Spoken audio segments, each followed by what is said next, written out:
Dëgjon diskursin e subjekteve politike filluan nga lideri i lëvizjes Xhetmendosja dhe jo vetëm fitohet përshtypja që zgjedhja e presidentit duhet të bëhet mas një 2-3 vjete.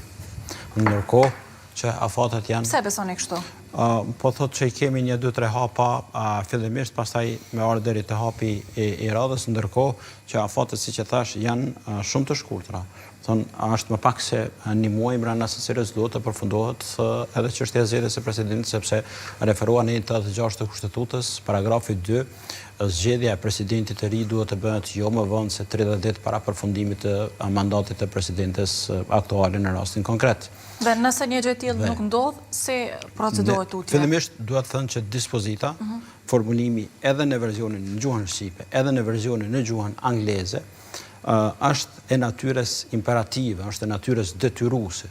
Duhet me u zgjedh brenda këtij afati. Mos zgjedhja eventuale e presidentit ose presidentes brenda afatit prej 30 ditësh para përfundimit që i bën afërsisht diku 4 ose 5 marsi. 4 mars nëse duket. Në rast se hyhet në këtë afat, atëherë rrezikohet që me u zhvlerësu komplet procesi i zgjedhjes, sepse është përtej limiteve që përcaktohen me kushtetutë.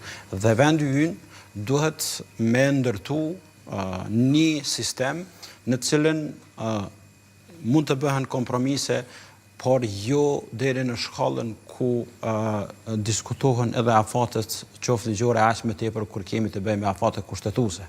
Prandaj vlerësoj që duhet me punu në drejtim të ndërtimit të një konsensusi në mes të subjekteve politike, sepse siç dihet, me rastin e zgjedhjes së presidentit të ri ose presidentes, duhet me qenë në sallë dhe në kuti votimi në 2 raundet e para së paku 80 vota, në mënyrë që procesi me u konsideru i lidhshëm dhe kushtetues, duhet me marrë pjesë së paku 2 kandidat në gjitha raundet e votimit, si dhe procesi duhet me u përfundu brenda afatit prej jo më vonë se 30 ditë para përfundimit të mandatit presidentes aktuale.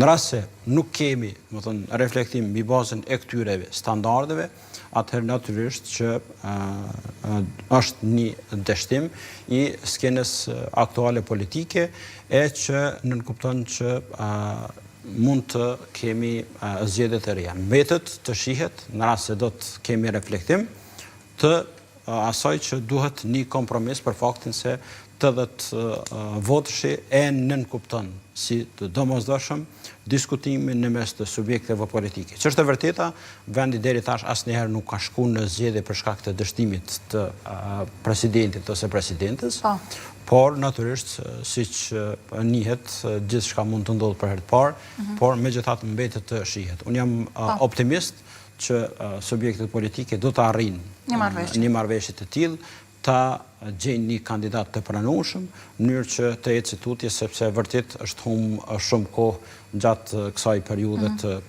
bllokadë mas bllokade, krizë mas krize, e cila natyrisht që para së gjithash dhe në radhë të parë ka qenë krizë politike. Po. Profesor, nga deklaratat e